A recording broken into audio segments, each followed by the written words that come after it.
Salvo de quê? Por que eu preciso de salvação? Por que Jesus teve que morrer? Não poderia ter sido de outra forma? Olá, pessoas queridas, hoje eu venho falar do que significa ser salvo. O que é essa salvação que todo cristão fala? Bom, Deus criou o homem para ser perfeito, sem nenhum tipo de erro. Por isso, era o paraíso mesmo.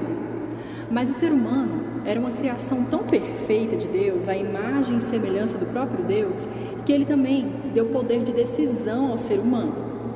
Imagine um concurso do melhor robô.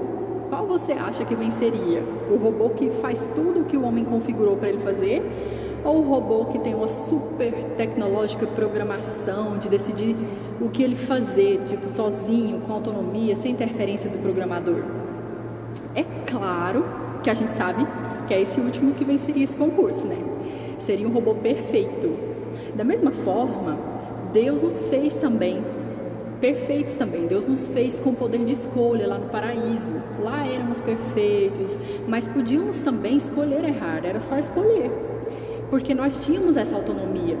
Agora veja bem, Deus é perfeito, Ele é a vida está nele. Ele é o caminho, a verdade, a vida, que a Bíblia fala, né? E se Deus é a vida, tudo que não pertence a Deus também não é vida. E se não é de Deus, consequentemente, não tem como ser vida.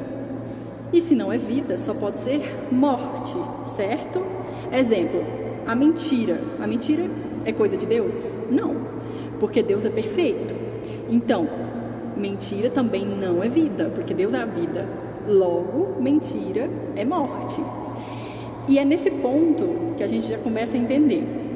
Lá no paraíso, quando Deus criou o homem perfeito, com poder de escolha e de decisão, Deus disse assim ao ser humano: não é para desobedecer, tá? Porque se você errar, você vai morrer. Afinal, desobediência não faz parte do que eu sou. E se não faz parte do que eu sou, não é vida, porque eu sou a vida. E se não é vida, é morte. Logo, você vai morrer. Haverá uma separação entre nós, porque a vida e a morte não se misturam. E eu não quero isso, eu não quero que a gente fique separado. Eu quero você feliz, com a vida em você. Mas o ser humano ignorou esse aviso e escolheu desobedecer. E aí houve ruptura, essa separação do ser humano com a vida, né? Houve a separação do homem de Deus.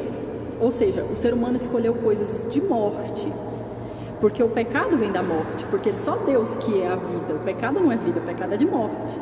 E se não é de Deus, não é vida. E se não é vida, é de morte, né? A morte passou a ficar impregnada no ser humano. E então, Deus ficou muito triste com isso, lógico. O ser humano estava separado dele. A morte de um lado e a vida, né? Deus de outro lado. E é aqui que entra Jesus em cena e a história da salvação. Deus amava tanto o ser humano, e ainda ama, claro, enviou Jesus para assumir essa morte no nosso lugar, para resgatar o vínculo da vida que estava rompido. Ou seja, Jesus assumiu tudo o que não pertencia a Deus, ele assumiu todo o erro, toda a culpa, todo o pecado mesmo. Ele basicamente falou assim: não, o ser humano não errou não, fui eu quem errei. Esse erro aí dessa pessoa, não é erro dela não, é meu. Ele assumiu tudo. E aí o que aconteceu? Houve a separação de Deus e Jesus. Deus é a vida, certo? Então, em Jesus ficou a morte, a nossa morte, que ele resolveu assumir, né? E em Deus ficou a vida. Houve separação deles, para nos livrar dessa separação, porque ele assumiu a nossa culpa.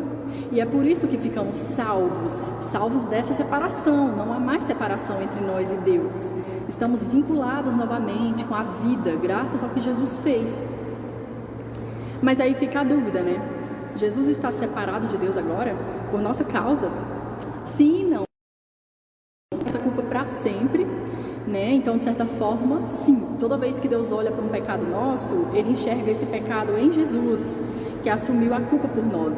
Então é como se o pecado fosse dele. Então a gente continua unido, né, com Deus, com a vida, e Jesus sendo o culpado. Mas ao mesmo tempo, ele não está separado de Deus. Por quê? Porque ele ressuscitou. Por que ele ressuscitou? Porque Jesus é perfeito também, ele é puro também, ele é filho de Deus. Aliás, ele é ao mesmo tempo o próprio Deus. Então, ele é a vida também. Ele mesmo disse isso, que ele é o caminho, a verdade, a vida, não é? Na Bíblia. Então a morte não fica nele, não tem como. A morte foi enganada, derrotada. De um lado, a morte vê a gente sem culpa, porque Jesus assumiu essa culpa, e de outro, ela vê Jesus que a derrotou, né? Derrotou a morte com a ressurreição, porque ele é a própria vida. A vida prevalece sobre a morte. Então, a morte, ou seja, a separação de Deus, né, ficou reservada somente para aquelas pessoas que não aceitam o que Jesus fez por elas. É como se elas estivessem dizendo assim: não, Jesus, eu não quero que você assuma minha culpa, não. Eu mesma assumo, eu que errei, eu assumo, pode deixar. Aí essa pessoa fica separada da vida, ela fica separada de Deus. Então ela está escolhendo novamente comer o fruto proibido. Mas é a escolha dela. Ela quer fazer o que ela bem entende. E se recusa então a obedecer a Deus. E é direito dela. Mas ela já está avisada de que assim ela está desvinculada da vida. Ou seja, a morte, né? A morte já está nela. E essa é a lógica da salvação. Espero que você escolha a vida reconhecendo o que Jesus fez por você.